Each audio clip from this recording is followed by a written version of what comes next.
का उनका भी अभिनंदन है। मैं सबसे पहले आपसे शुरुआत करता हूं। अभय दुबे, कुछ फैक्ट चेक कर लेने चाहिए। आज सुबह सुबह प्रियंका जी की तरफ से बयान आया और लगातार उन्होंने एक एएनआई को इंटरव्यू दिया।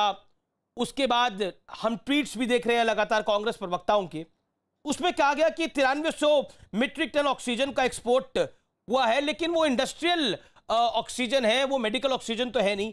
क्या आपको लगता है कि भ्रम फैलाकर और कहीं ना कहीं कंफ्यूजन को इलेट कर उसको बढ़ाकर स्थिति को काबू पाया जा सकता है? अमीश देवगन जी, मैं बहुत विनम्रता से आपसे कहना चाहता हूं, अगर एक बार जो टीवी 18 ने खबर दिखाई है उसी को आप अगर इस समाचार में बता देंगे। प्रधानमंत्री जी का कल का वक्तव्य, उन्होंने अपने कल के संबोधन में कहा कि हम इंडस्ट्रियल ऑक्सीजन को लगातार मेडिकल ऑक्सीजन में कन्वर्ट कर रहे हैं। ये भली भांति लोग जानते हैं। इंटर मिनिस्ट्रियल ग्रुप की जो बैठक कोविड-19 में के लिए कंस्टिट्यूट की गई है, उसके मिनट्स देख लीजिए 15 अप्रैल के। उसमें साफ उन्होंने कहा है कि हिंदुस्तान के पास आज जो प्रतिदिन का प्रोडक्शन है वो 7,500 मेट्रिक टन का है। लगभग 3,882 मेट्रिक टन मेडिकल ऑक्सीजन लग रही है, 2,200 मेट्रिक टन इंडस्ट्रियल ऑक्सीजन लग रही है और ऑक्सीजन सरप्लस है। तो इस हिंदुस्तान के साथ षड्यंत्र ये किया कि समय रहते उस ऑक्सीजन की मैपिंग नहीं, ये षड्यंत्र किसने किया? आप इतना बड़ा आरोप लगा रहे हैं कि हिंदुस्तान के साथ षड्यंत्र किया, भारत के साथ नहीं। मैं आपसे जानना चाह रहा हूं, भारत के साथ षड्यंत्र किसने किया? भारत के साथ मोदी सरकार ने ये षड्यंत्र किया। वो जानते थे गुजरात में 488 मेट्रिक टन बनती, झारखंड में 434 मेट्रिक टन, महाराष्ट्र में 991 मेट्रिक टन, उड़ीसा में 340 मेट्रिक टन, हिमाचल में 120 मेट्रिक टन। मैपिंग नहीं की गई। अमीश देवगन जी, आपके जैसे मूर्धन्य पत्रकार को यह बात देश के सम्मुख रखनी चाहिए कि अगर समय रहते मैपिंग की गई होती और निर्धारित किया होता कि कैसे हमको एक स्थान से दूसरे स्थान इस ऑक्सीजन को पहुंचाना है। और आज भी मैं दावे से कहता हूं कि सरप्लस ऑक्सीजन है। उस इंटर मिनिस्ट्रियल ग्रुप की बैठक में मिनट्स में यह तक लिखा गया कि 50,000 मेट्रिक टन का स्टॉक हिंदुस्तान के पास है। अमीश देवगन जी। तो ये जो गैर जिम्मेदाराना व्यवहार सरकार का है, उस पर प्रतिपक्ष को अधिकार है। बिल्कुल, प्रतिपक्ष को अधिकार है कि वो सरकार से जवाबदेही ले। प्रतिपक्ष का संपूर्ण अधिकार है, वो सारी जवाबदेही ले, इसमें कोई दो राय नहीं है। लेकिन मुझे 20 सेकंड में एक बात का जवाब दे दीजिए। आपने बोला कि नरेंद्र मोदी ने स्थिति को खराब कर दिया, यही आपका तात्पर्य है?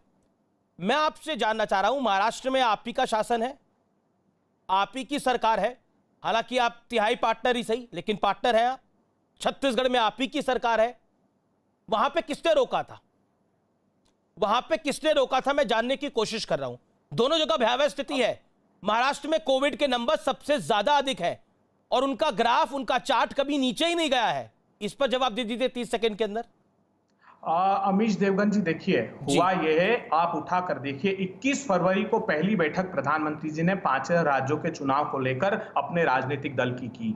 वहां जब 15,000 केसेस थे और पूरी तरह सारी सरकार अबे जी, नरेंद्र मोदी ने क्या करा, बीजेपी ने क्या करा, मैं संबित पात्रा से पूछूंगा और उन्हें छोड़ूंगा नहीं। मैं आपसे पूछ रहा हूं कि आपने महाराष्ट्र को लेकर क्या करा था, मैं जानने की कोशिश कर रहा हूं आपसे। मैं ये जानना चाहता हूं जो आपने महाराष्ट्र और छत्तीसगढ़ में जो करा वो केंद्र में क्यों नहीं कर पाए, ये संबित पात्रा की पार्टी, इनसे पूछूंगा। मैं जानने की कोशिश कर रहा हूं आपसे, बताइए, प्लीज बताइए।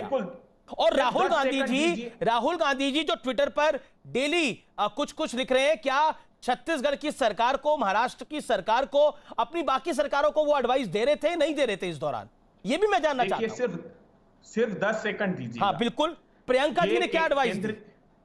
मेरी सुन तो लीजिए। केंद्र की सरकार को भली भांति पता था 3 स्तर पर।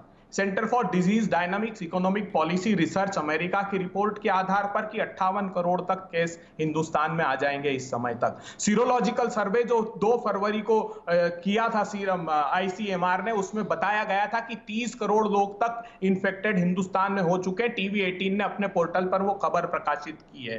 दूसरा प्रमाण है। तीसरा प्रमाण, समूचे विश्व के वैज्ञानिक कह रहे थे कि अमेरिका, नहीं, मुझे पता है समूचे विश्व के वैज्ञानिक क्या कह रहे थे।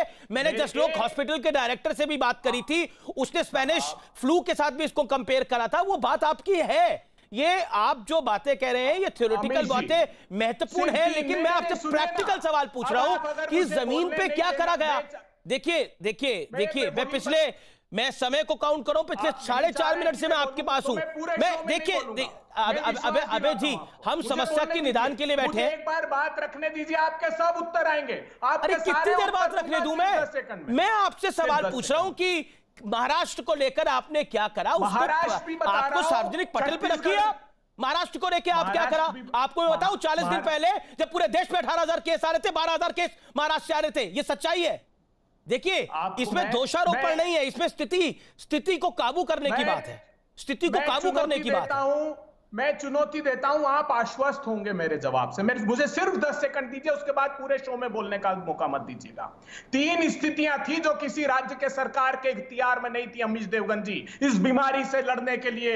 रेमडेसिविर का उत्पादन, इंस्टॉल्ड कैपेसिटी 38,80,000 प्रति माह इंजेक्शन की है। 7 कंपनियां बनाती है, केंद्र सरकार उसको कंट्रोल करके बैठी थी। उन्होंने प्रोडक्शन घटाया, केंद्र सरकार ने कुछ नहीं किया। उसको एक्सपोर्ट किया, केंद्र सरकार मौन सादे देखती रही।